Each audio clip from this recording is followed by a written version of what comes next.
السلام عليكم ورحمة الله وبركاته. الحمد لله رب العالمين، والصلاة والسلام على أشرف الأنبياء والمرسلين وعلى آله وأصحابه ومن تبعهم ودعا بدعوتهم إلى يوم الدين. أما بعد، أعوذ بالله من الشيطان الرجيم. بسم الله الرحمن الرحيم. فاسألوا أهل الذكر إن كنتم لا تعلمون. صدق الله العظيم.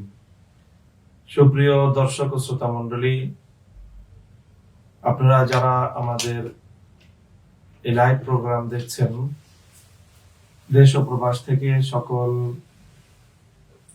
শুভানুধ্যায়ী এবং আমাদের এই ফেসবুক লাইভ প্রোগ্রামের দর্শক ও শ্রোতা মণ্ডলীকে জানাই আন্তরিক অভিনন্দন। প্রিয় দর্শক, আজ আমরা প্রশ্নোত্তরমূলক অনুষ্ঠান আপনার জিজ্ঞাসার ৩০তম পর্ব নিয়ে আপনাদের সম্মুখে হাজির হয়েছি।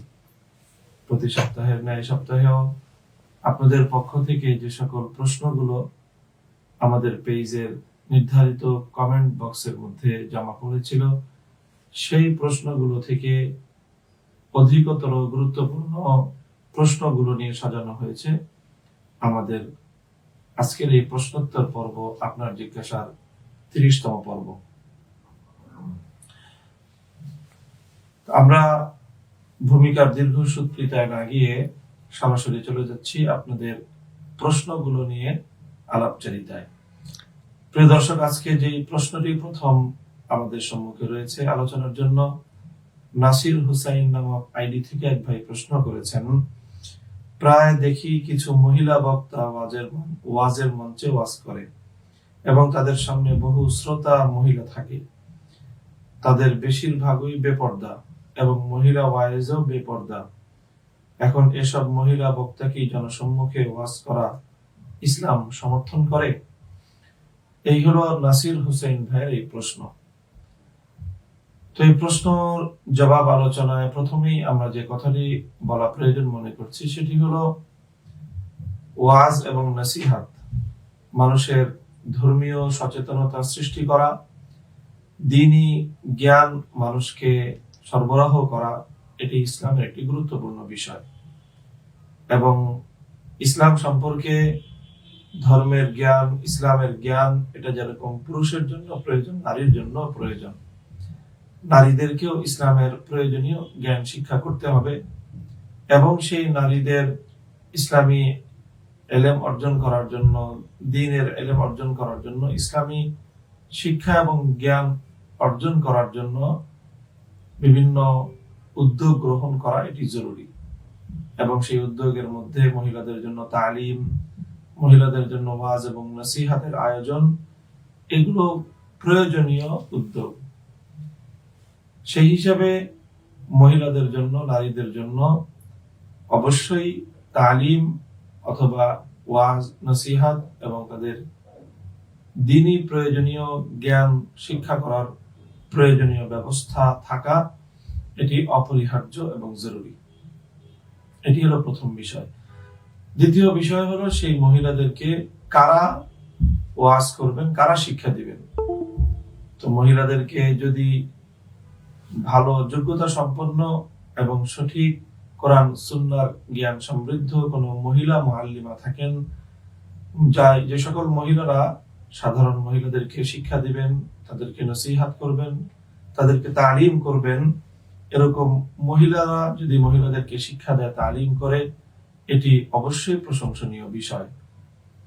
তবে যদি মহিলা মুআল্লিমা না পাওয়া যায়, মহিলাদের দ্বারা মহিলাদের শিক্ষা এবং ওয়াজ নসিহতের আয়োজন যদি সুন্দরভাবে না করা যায়, সেক্ষেত্রে কোনো পুরুষ মুআল্লিমের মাধ্যমেও মহিলাদের জন্য তালিম এবং ওয়াজের আয়োজন করা যেতে পারে এবং এটিও প্রয়োজনীয় উদ্যোগ। তৃতীয় কথা হলো, পুরুষের মাধ্যমে ওয়াজ বা তালিমের ব্যবস্থা করা হোক অথবা মহিলাদের মাধ্যমে মহিলাদের ওয়াজ এবং তালিমের ব্যবস্থা করা হোক, যেটি করা হোক না কেন, উভয় ক্ষেত্রে ইসলামী শরীয়তের গুরুত্বপূর্ণ এবং ফরজ বিধান, পর্দার বিধানকে উপেক্ষা করা এবং পর্দার বিধানকে লঙ্ঘন করার কোনো অবকাশ নেই। পর্দার বিধান অবশ্যই রক্ষা করতে হবে। পুরুষের দ্বারা যদি মহিলাদের তালিম এবং ওয়াজের ব্যবস্থা করা লাগে, তাহলে সেক্ষেত্রে সেই পুরুষের সাথে মহিলাদের পর্দার পরিপূর্ণ ব্যবস্থা থাকতে হবে। আর যদি মহিলার দ্বারা মহিলাদের তালিমের ব্যবস্থা করা হয়, তাহলে সেক্ষেত্রেও যেই মহিলা তালিম করছেন, ওয়াজ করছেন, তার যেমন পর্দার বিষয়টা রক্ষা করা জরুরি, যে সমস্ত মহিলারা তালিমের জন্য, ওয়াজ শোনার জন্য একত্রিত হচ্ছেন, তাদেরও পর্দার বিধান রক্ষা করাটা জরুরি। সুতরাং ওয়াজ এবং নসিহত শোনার জন্যে অথবা করার জন্যে, তালিম করার জন্যে অথবা তালিম গ্রহণ করার জন্যে, শ্রবণ করবার জন্যে কোনো ক্ষেত্রেই শরীয়তের ফরজ বিধান, পর্দার বিধানকে উপেক্ষা করার এবং লঙ্ঘন করার কোনো অবকাশ নেই। পর্দা এবং হিজাবের বিধান রক্ষা করেই দ্বীনি তালিম এবং ইসলামী ওয়াজের এই আয়োজন করতে হবে। এখন আসি আমরা প্রশ্নোক্ত যেই সুরত, যে প্রচলনটি অধুনা আমাদের সমাজে লক্ষ্য করা যাচ্ছে, সেই বিষয়ের আলোকপাতে মহিলারা সেখানে কিছু ওয়াজ নসিহত করছেন এবং সেই সমস্ত নসিহতগুলোর মধ্যে ব্যাপকভাবে মহিলাদের সমাগম হচ্ছে। সেই সমস্ত মহিলারা বাড়িঘর থেকে তালিমের জায়গায় আসার ক্ষেত্রে তারা পর্দার বিধান রক্ষা করছেন না, তারা হিজাব করছেন না, বরং হিজাব ছাড়া পর্দা লঙ্ঘন করে তারা নিজেদের বাড়িঘর থেকে ওয়াজ শোনার জন্য অথবা তালিমের জন্য তারা জড়ো হচ্ছেন। এটি কোনোভাবেই গ্রহণযোগ্য হতে পারে না এবং শরীয়তের মধ্যে এর কোনো অবকাশ এবং এর অনুমতি থাকতে পারে না। দ্বিতীয়ত হলো, যিনি ওয়াজ করছেন, যে সকল মহিলারা বয়ান করছেন বা বক্তা হিসেবে আলোচনা করছেন, তারাও তাদের দুটি বিষয় এখানে পর্দার অন্তর্ভুক্ত। প্রথম বিষয় হলো তাদের চেহারা, সুরত, তাদের আকার আকৃতি, এটি যেমন পর্দার অন্তর্ভুক্ত, তেমনিভাবে তাদের যে আলোচনার যে কণ্ঠস্বর, নারীদের কণ্ঠস্বরও এটি হিজাব এবং ইসলামী শরীয়তের দৃষ্টিতে পর্দার অন্তর্ভুক্ত। সুতরাং যে সমস্ত মহিলারা আলোচনা করছেন এবং দুঃখজনকভাবে তাদের সেই আলোচনাগুলো ভিডিও ধারণ করা হচ্ছে এবং সেই আলোচনাগুলো ইউটিউব অথবা সামাজিক যোগাযোগ মাধ্যম এবং প্রচার মাধ্যমে প্রচারও করা হচ্ছে, এই সকল প্রচারণার দ্বারা মহিলাদের এবং ওয়াইজ মহিলাদের অথবা শ্রোতাদের পর্দার বিধান ব্যাপকভাবে মহাসমারোহে লঙ্ঘন করার আয়োজন করা হচ্ছে। এটি অবশ্যই ইসলামী শরীয়তের সাথে এক ধরনের তামাশা এবং প্রহসনের নামান্তর। মহিলারা মহিলাদেরকে তালিম করতে পারবে, মহিলারা মহিলাদেরকে ওয়াজ এবং নসিহত করতে পারবে, এতে শরীয়তের কোনো আপত্তি নেই, বরং এতে উৎসাহ রয়েছে। তবে অবশ্যই ইসলামী শরীয়তের প্রতিটি বিধান যেমন তার শর্ত রক্ষা করে করা জরুরি, এক্ষেত্রেও মহিলাদের হিজাব এবং পর্দার বিধান রক্ষা করে করা জরুরি। মহিলারা যদি মহিলাদেরকে ওয়াজ করতে চায়, তাহলে সেখানে অবশ্যই আলোচক এবং শ্রোতা তাদের সকলেরই পর্দা রক্ষা করতে হবে এবং এই ধরনের কোনো ভিডিও ধারণ করা অথবা অডিও ধারণ করে সেগুলোকে আবার এমনভাবে প্রচার করা যেটা পুরুষের দৃষ্টিতে পড়তে পারে, পুরুষের কানে এই আওয়াজ পৌঁছতে পারে, এইভাবে মহিলাদের বয়ান রেকর্ড করা, তাদের আলোচনাগুলোকে রেকর্ড করা এবং সেটাকে প্রচার করা, এটি কোনোভাবেই শরীয়ত সম্মত হতে পারে না। এ থেকে সকলেরই বেঁচে থাকা জরুরি এবং অপরিহার্য। সুতরাং আমরা যারা এই ধরনের কাজ করছেন তাদের প্রতি বিনীত অনুরোধ করব, ইসলামী শরীয়তের যে কোনো কাজ পরিচালনা করতে হলে অবশ্যই শরীয়তের বিধিবিধান রক্ষা করে করতে হবে। শরীয়তের বিধান লঙ্ঘন করে দ্বীনের নামে কোনো কাজ করা হলে সেটি শরীয়তের সাথে এবং ইসলামের সাথে, আল্লাহর কোরআন এবং নবীর সুন্নাহর সাথে, আল্লাহর বিধান ইসলামী শরীয়তের সাথে তামাশা করা হয়, প্রহসন করা হয়। এটির মাধ্যমে সমূহ ক্ষতির আশঙ্কা রয়েছে। প্রিয় দর্শক, পরবর্তী যেই প্রশ্ন আমাদের সম্মুখে রয়েছে আলোচনার জন্য, হেমায়েত নামক এক আইডি থেকে এক ভাই প্রশ্ন করেছেন, ভোলা থেকে হেমায়েতুল্লাহ। তিনি বলছেন যে SMS বা মেসেঞ্জারে অথবা কমেন্টে লেখার মাধ্যমে যে সালাম দেওয়া হয়, উক্ত সালামের উত্তর দেওয়া ওয়াজিব কিনা, না নিলে সালামের জবাব না দিলে গুনাহ হবে কিনা?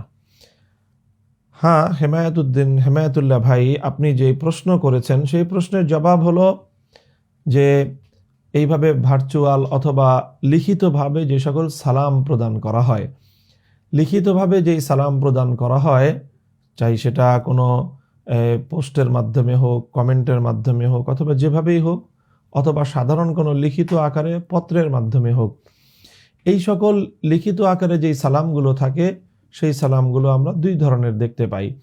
একটি সালাম হলো যার মধ্যে বিশেষ কোনো ব্যক্তিকে সম্বোধন করে সালাম হয়, অর্থাৎ কোনো একজন ব্যক্তি অপর একজন ব্যক্তির কাছে কোনো লিখিত ফরমান অথবা লিখিত পত্র প্রেরণ করছেন, চাই সেটা ভার্চুয়াল হোক অথবা সেটা অ্যানালগ সিস্টেমে হোক, লিখিত আকারে একজন সুনির্দিষ্ট আরেকজনের কাছে কোনো পত্র লিখছেন অথবা পত্র প্রেরণ করছেন, সেখানে সালাম প্রদান করা হচ্ছে। এটি হলো একটি উপায়। আরেকটি উপায় হলো একটি কমন সকলের জন্য উন্মুক্ত যেই পত্র, সেই পত্রের শুরুতেও সালাম উল্লেখ থাকে। তো উভয় ধরনের সালামই আমাদের মধ্যে প্রচলন রয়েছে, দুই সালামের দুই ধরনের বিধান। সেক্ষেত্রে যদি কোনো নির্দিষ্ট ব্যক্তিকে লক্ষ্য করে লিখিত আকারে সালাম থাকে, তাহলে সেই সালামের জবাব দেয়া অবশ্যই জরুরি। অবশ্যই জরুরি, যাকে সালাম দেয়া হচ্ছে তাকে সালামের জবাব দিতে হবে। কোরআন আল্লাহ পাক রব্বুল আলামিন কোরআনে পাকের মধ্যে নির্দেশ প্রদান করেছেন, ওয়া ইযা হুয়্যিতুম বিতাহিয়্যাতিন ফাহাইয়্যু বিআহসানা মিনহা আও রুদ্দুহা ইন্নাল্লাহা কানা আলা কুল্লি শাইইন হাসিবা। যখন তোমাদেরকে সালাম দেওয়া হয় তখন তোমরা অবশ্যই সেই সালামের চেয়ে উত্তম প্রতি উত্তর দিবে, অথবা কমপক্ষে সেই সালামের সমপর্যায়ের প্রতি উত্তর তোমরা দিবে। এটি কোরআনে পাকের মধ্যে আল্লাহ পাক রব্বুল আলামিন বর্ণনা করেছেন। সুতরাং সেই হিসাবে সালামের জবাব দিতে হবে। এখন সালামের জবাব, যেই ব্যক্তিকে সালাম দেওয়া হলো সে যে সালামের জবাব দিবে, সে দুইভাবেই সালামের জবাব দিতে পারে। সে তাকে লিখিতভাবে কমেন্টের মাধ্যমে অথবা তার কাছে কোনো ইনবক্সের মাধ্যমে অথবা লিখিত পত্রের মাধ্যমে যে সালাম পৌঁছানো হলো, সে মৌখিকভাবেও এই সালামের জবাব দিয়ে দিতে পারে, অথবা সেও পাল্টা লিখিতভাবে সালামের জবাব দিতে পারে। দুভাবেই তার সালামের জবাব দেওয়ার অবকাশ রয়েছে। আর যদি কোনো ব্যক্তি বিশেষকে নির্দিষ্ট না করে এমনিতেই উন্মুক্তভাবে সালাম দেয়া হয়, যেমন কোনো একটি পত্র, কোনো একটি হ্যান্ডবিল অথবা কোনো একটি ব্যাপক লেখা যার মধ্যে কোনো ব্যক্তি বিশেষকে সম্বোধন করা হয়নি, সেই ওপেন এবং উন্মুক্ত পত্রের মধ্যে শুরুতে যদি সালাম থেকে থাকে, তাহলে যারা সেই পত্র পাঠ করবে, সেই পত্র যারা পড়বে, তাদের জন্য সালামের জবাব দেওয়াটা জরুরি না। তবে তারা যদি সালামের জবাব দেয় তাহলে এটি উত্তম, এবং আশা করা যায় যে ওই লিখিত সালামের জবাব লিখিত হোক অথবা মৌখিকভাবে তারা দেওয়ার কারণে তারা সালামের জবাব দেওয়ার যে সওয়াব রয়েছে সেই সওয়াব তারা পাবে, এটি আশা করা যায়। পরবর্তী প্রশ্ন রয়েছে আমাদের সম্মুখে। সাইদ রশিদ নামক আইডি থেকে এক ভাই প্রশ্ন করেছেন, কোনো আলেম যদি হক কথা না বলে তাহলে তার পরিণাম কি হবে? প্রিয় দর্শক, এটি একটি ব্যাপক কথা। শুধু আলেম নয়, যে কোনো মানুষের জন্যই হক কথা বলাটা জরুরি। বিশেষ করে আলেমদের জন্য মানুষের সামনে হকের কথা তুলে ধরা এটি তাদের দায়িত্ব এবং তাদের কর্তব্য। আল্লাহ পাক রব্বুল আলামিন যাদেরকে কোরআন সুন্নাহর ইলম দিয়েছেন, কোরআন সুন্নাহর ইলমের মাধ্যমে তাদের কাছে হক রয়েছে। সুতরাং সেই হকটা তারা মানুষের সামনে প্রকাশ করে দেয়া এবং হকের দাওয়াত মানুষের কাছ পর্যন্ত পৌঁছে দেয়া এবং হক কথাটা উচ্চারণ করাটা এটি আলেমদের দায়িত্ব। ইলমে দ্বীন অর্জন করার এটি হক এবং অধিকার। তবে কথা হলো, হক কথা বলবার দ্বারা অনেক সময় হক কথাটা শুধু বললেই হয় না, হক কথা বলার জন্য আরও দুটি বিষয় জরুরি। একটি হলো হক কথা বলতে হবে সঠিক নিয়তে, সৎ উদ্দেশ্য নিয়ে, এবং হক কথা বলতে হবে সঠিক পদ্ধতিতে। অর্থাৎ কথা হক হতে হবে যেমনিভাবে, নিয়ত হক হতে হবে, পদ্ধতিও হক হতে হবে। যদি শুধু কথা হক হলো কিন্তু উদ্দেশ্য যদি সঠিক না হয় অথবা পদ্ধতি যদি সঠিক না হয়, তাহলে অনেক সময় দেখা যায় যে হক কথার দ্বারা তার প্রকৃত যে সুফল, সেই সুফল অর্জন হয় না। আবার অনেক সময় হক কথা বলার কারণে বা হক কথা বললে জীবনের আশঙ্কা থাকে, ঝুঁকি থাকে। তো যদি কখনো এমন হয় যে হক কথা বলার দ্বারা কারো জীবন বিপন্ন হওয়ার আশঙ্কা রয়েছে, তাহলে আল্লাহ পাক রব্বুল আলামিন সেখানে জীবনকে হুমকির মুখে ফেলে দিয়ে হক কথা বলাটাকে আল্লাহ বাধ্যতামূলক করেননি। তবে কেউ যদি জীবনকে ঝুঁকির মুখে ফেলে হক কথা বলে, তাহলে অবশ্যই সে সর্বোত্তম জিহাদের সওয়াব আল্লাহ পাক রব্বুল আলামিনের কাছ থেকে পাবে ইনশাআল্লাহ। প্রিয় দর্শক, পরবর্তী যে প্রশ্ন আমাদের সম্মুখে রয়েছে, আব্দুল হান্নান ভুইয়া নামক আইডি থেকে এক ভাই প্রশ্ন করেছেন যে গত বছর আমাদের মাদ্রাসার বার্ষিক পরীক্ষার জন্য ফি নেওয়া হয়েছিল, কিন্তু করোনার কারণে পরীক্ষা নেওয়া সম্ভব হয়নি। এখন প্রশ্ন হলো যেই ফিগুলো ছাত্রদের কাছ থেকে নেওয়া হয়েছিল সেগুলোকে ছাত্রদেরকে ফিরিয়ে দিতে হবে, নাকি মাদ্রাসা কর্তৃপক্ষ সেই ফির টাকাগুলো অন্য কোনো কাজে ব্যবহার করতে পারবে? প্রিয় আব্দুল হান্নান ভুইয়া ভাই, এই প্রশ্নের জবাব হলো, মাদ্রাসা কর্তৃপক্ষ ছাত্রদের কাছ থেকে যেই ফি নিয়ে থাকে সেটি কোনো কাজের বিনিময় নয়, বরং সেটি তাদের জন্য একটি আয়োজনের জন্য নেওয়া হয়ে থাকে। সুতরাং সেই টাকাগুলো মাদ্রাসা নেয়ার কারণে শিক্ষাবর্ষের বিভিন্ন প্রয়োজনেই মাদ্রাসা কর্তৃপক্ষ ছাত্রদের কাছ থেকে ফি নেয়। সুতরাং সেই ফি নেওয়ার পরে সেটা আর ব্যক্তির মালিকানায় থাকেনি, সেটি মাদ্রাসার মালিকানায় চলে এসেছে। সুতরাং পরীক্ষা না নিলেও সেই টাকা মাদ্রাসার ফান্ডে ব্যয় করার অবকাশ রয়েছে। তবে এটি উত্তম হবে যে যেহেতু পরীক্ষা নেওয়া হয়নি, পরীক্ষা না নেওয়ার কারণে নৈতিকভাবে সেই টাকাগুলো ছাত্রদেরকে ফিরিয়ে দেয়া এটি উত্তম হিসাবে বিবেচিত হবে। পরবর্তী যে প্রশ্ন রয়েছে আমাদের সম্মুখে, সালাউদ্দিন মুন্না নামক আইডি থেকে এক ভাই প্রশ্ন করেছেন, আমাদের মসজিদের ইমাম ব্যবসা করেন, কিন্তু সমস্যা হলো তিনি প্রতি সপ্তাহে প্রায় 3-4 দিন নামাজে ভুল করেন। এমনকি মাঝে মাঝে মুক্তাদিরা লোকমা দিলেও তিনি লোকমা গ্রহণ করেন না, আবার সভাপতির ভয়ে হক কথাও বলেন না। এখন প্রশ্ন, এমন ইমামের পিছনে নামাজ হবে কি? প্রিয় দর্শক, এই ইমামের পিছনে নামাজের বিষয়ে আপনি যে সংশয় প্রকাশ করছেন সালাউদ্দিন মুন্না ভাই, এই জন্য আপনি দুটি কারণ উল্লেখ করেছেন। একটি হলো তিনি ব্যবসা করেন, আরেকটি হলো তিনি সভাপতির ভয়ে হক কথা বলা থেকে বিরত থাকেন, এবং সঙ্গে আপনি আরেকটি বিষয় যুক্ত করেছেন, সেটি হলো যে নামাজের মধ্যে তার অনেক ভুল হয়। তো এই যে কারণগুলো, কোনো ইমামের জন্য ব্যবসা করাটা এটি তার পিছনে নামাজ শুদ্ধ অশুদ্ধ হওয়ার সঙ্গে আদৌ কোনো সম্পর্কযুক্ত বিষয় নয়, বরং যে কোনো মানুষের যেরকম ব্যবসা করার অধিকার রয়েছে, বরং হালাল ব্যবসার মাধ্যমে সম্পদ উপার্জন করাকে ইসলাম উৎসাহিত করেছে। সেই হিসাবে একজন ইমাম তিনি যদি হালাল ব্যবসার মাধ্যমে টাকা পয়সা উপার্জন করেন, তাহলে এটির সম্পূর্ণ সুযোগ তার রয়েছে, এবং এজন্য সেই ইমামের প্রতি কোনো ধরনের খারাপ মনোভাব পোষণ করার কোনো অবকাশ শরীয়তের মধ্যে নেই। সুতরাং ব্যবসার সঙ্গে তার পিছনে ইক্তেদা শুদ্ধ হওয়ার কোনো সম্পর্ক নেই। দ্বিতীয় যে বিষয়টি আপনি উল্লেখ করেছেন যে তার অনেক ভুল হয় নামাজের মধ্যে, যার কারণে লোকমা দিতে হয়। তো নামাজের মধ্যে যে কারো ভুল হতে পারে, ভুল কারো কম হয় কারো বেশি হয়। সুতরাং যদি তার ভুল হয় লোকমা হয়, এটিও তার পিছনে নামাজ ইক্তেদা অশুদ্ধ হওয়ার কোনো কারণ নয়। তৃতীয় যে বিষয়টি বলেছেন যে তিনি সভাপতির ভয়ে হক কথা বলেন না, এটি শুধু খুবই সংক্ষিপ্ত একটি কথা, এটি অস্পষ্ট একটি কথা। সভাপতিকে তিনি কতটুকু ভয় পান, কি কারণে ভয় পান, পরিস্থিতিরা কতটুকু জটিল, এবং যেই হক কথাটা তিনি বলেন না সেই হক কথাটা কোন পর্যায়ের হক কথা, ইত্যাদি ইত্যাদি অনেকগুলো বিষয় এখানে স্পষ্ট হওয়া সাপেক্ষেই এ বিষয়ে স্পষ্ট কোনো মতামত ব্যক্ত করা সম্ভব। অন্যথায় স্বাভাবিকভাবে যে কমিটির অথবা পরিস্থিতির আলোকে ইমাম সাহেবান অনেক সময়ই শরীয়তের বা ইসলামের দৃষ্টিতে পরিপূর্ণ সকল ধরনের হক কথাগুলো তারা বলতে পারেন না। এক্ষেত্রে তাদের সীমাবদ্ধতা রয়েছে, তাদের অক্ষমতা রয়েছে, এবং যে ক্ষেত্রে অক্ষমতার প্রশ্ন আসবে সেক্ষেত্রে হক কথা সরাসরি না বলতে পারলেও হিকমতের সাথে সেই হক কথাগুলো, শরীয়তের সঠিক কথাগুলো মানুষের কাছে পৌঁছে দেওয়ার চেষ্টা করবে।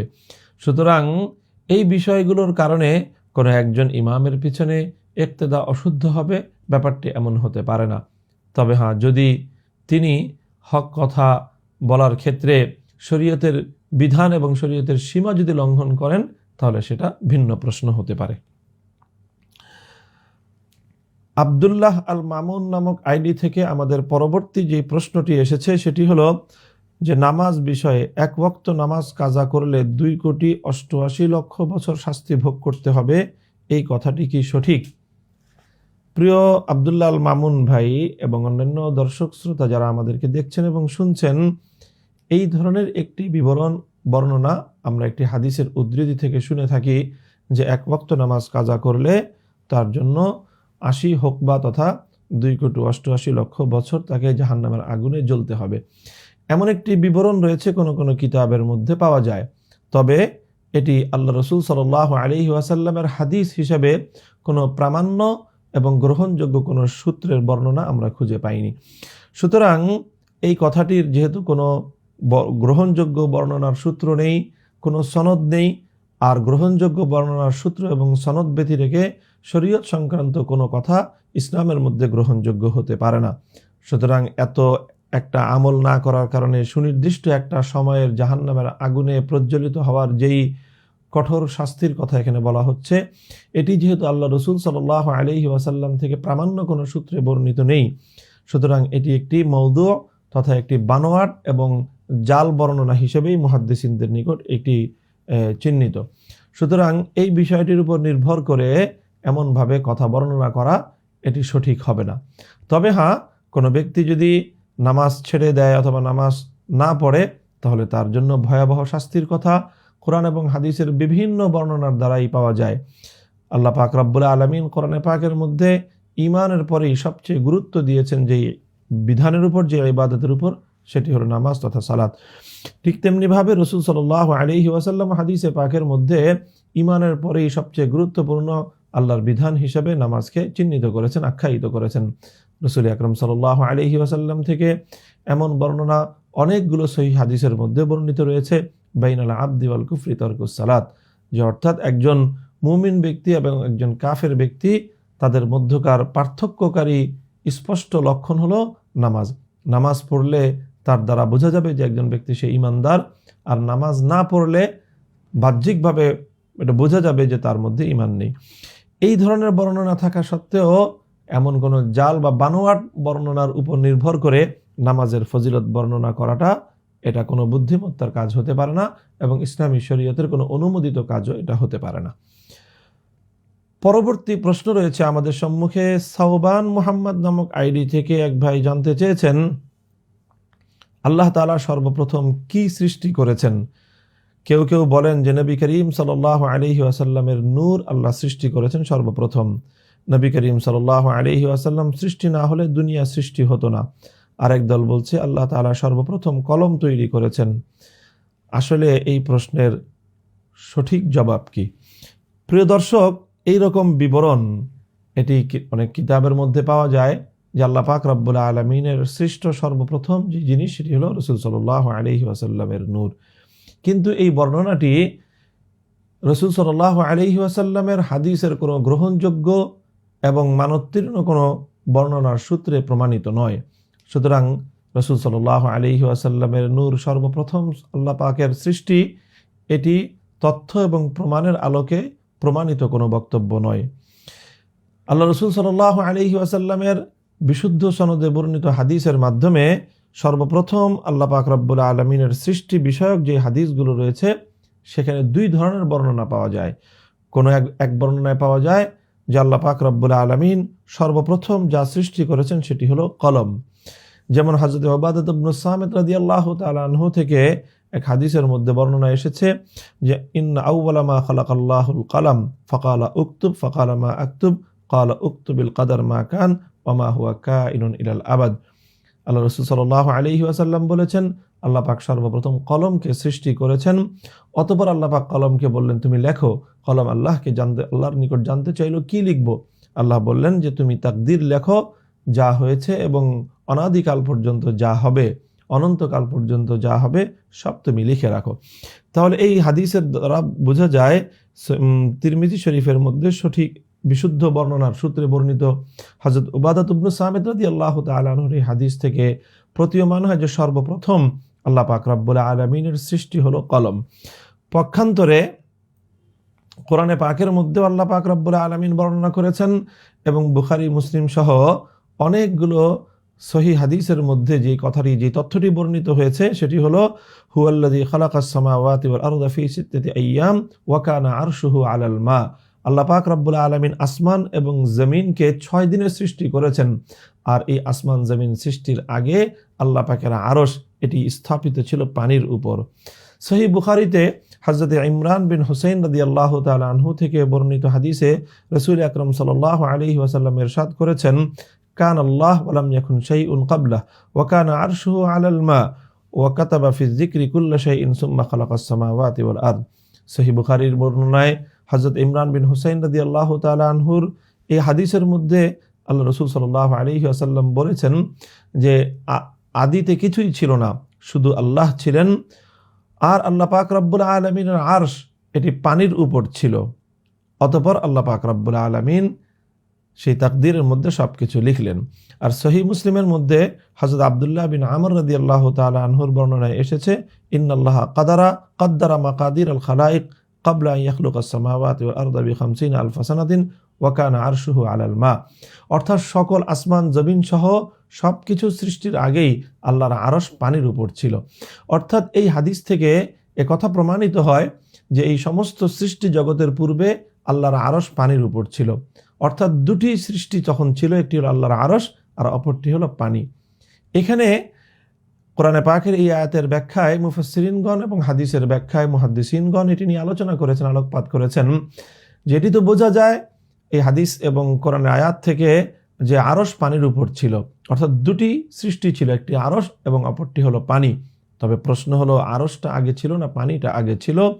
এক্ষেত্রে অধিকাংশ মুফাসসিরিনদের মতামত হলো যেহেতু আরশ পানির উপর আল্লাহ পাক বলেছেন, সুতরাং এ থেকে বোঝা যায় যে পানি আগে ছিল, তার উপর আল্লাহ পাক রব্বুল আলামিন আরশ সৃষ্টি করেছেন। সুতরাং সেই হিসেবে আল্লাহ পাক রব্বুল আলামিনের সর্বপ্রথম সৃষ্টি কোরআন এবং হাদিসের অধিকতর গ্রহণযোগ্য বিবরণ মতে আল্লাহর প্রথম সৃষ্টি হলো পানি। কেউ কেউ বলেছেন আল্লাহর প্রথম সৃষ্টি হলো পানির আগে আরশ। দুটি মতামতই গ্রহণযোগ্য হতে পারে। এই হলো হাদিস এবং কোরআনের দ্বারা প্রমাণিত তথ্য। তবে প্রিয় দর্শক, আল্লাহ পাকের সর্বপ্রথম সৃষ্টি কোনটি, এটি একটি তাত্ত্বিক বিষয়। এটি নিয়ে সাধারণ মানুষের খুব বেশি আলোকপাত করা এবং এই বিষয়ে খুব বেশি পরেশান হওয়া, আলোচনা করা এটি কোনো বিষয় নয়। এটি একটি তাত্ত্বিক বিষয়। এই তথ্য কারো জানা থাকলে ভালো, না থাকলেও কোনো সমস্যার কিছু নেই। পরবর্তী যেই প্রশ্ন আমাদের সম্মুখে রয়েছে, এক আইডি থেকে চাঁদ অনির্বাণ নামক আইডি থেকে একজন জানতে চেয়েছেন, একজন ভাই, হযরত আমি একজন অভিনয় শিল্পী, সাধারণত ইসলামী বিষয় নিয়ে নির্মিত ছোট ছোট নাটিকাতে অভিনয় করে থাকি, যা ইউটিউব ও ফেসবুকে প্রচারিত হয়, যেখানে আমাকে প্রায় বাবার চরিত্রে অভিনয় করতে হয়। এক্ষেত্রে আমার প্রশ্ন হচ্ছে, অভিনয়ের খাতিরে অন্যের সন্তানরা যে আমাকে বাবা বলছে, যারা অন্য সময় আমাকে ভাই বলে সম্বোধন করে থাকে, তো এতে কি শরীয়তের দৃষ্টিতে এটা ঠিক না কোথাও ভুল হচ্ছে? বেশ কিছুদিন হলো বিষয়টি নিয়ে খুব মনোপীড়ার মধ্যে রয়েছি। শরীয়তে বিন্দুমাত্র আপত্তি থাকলে কথা দিচ্ছি আমি এগুলো ছেড়ে দেব। প্রিয় ভাই, আপনি যে বিষয়টি জানতে চেয়েছেন সেটি হলো, প্রথম যে বিষয় সেটি হলো যে কাউকে বাবা অথবা কাউকে ভাই অথবা সন্তান হিসেবে সম্বোধন করা। তো কোরআন এবং হাদিসের বিভিন্ন সম্বোধনের পদ্ধতি থেকে যেটি আমরা বলতে পারি যে বাবা না হলেও একজন মানুষকে অন্য সন্তান তুল্য কাউকে বয়সের তুলনায় সন্তান তুল্য হওয়ার কারণে তাকে বৎস, তাকে সন্তান, তাকে হে ছেলে, হে বুনাইয়া, হে সন্তান, এই ধরনের অভিধায় আখ্যায়িত করার অবকাশ রয়েছে। ঠিক তদ্রূপ বাবার বয়সী কাউকে নিজের বাবা না হলেও তার প্রতি সম্মান এবং শ্রদ্ধা প্রদর্শনার্থে তাকে বাবা বলে সম্বোধন করা যায়। যদি এই বাবা বলাটা তাকে সত্যিকার অর্থেই বাবা সাব্যস্ত করার উদ্দেশ্যে না হয়, তাহলে এটি বলা যেতে পারে।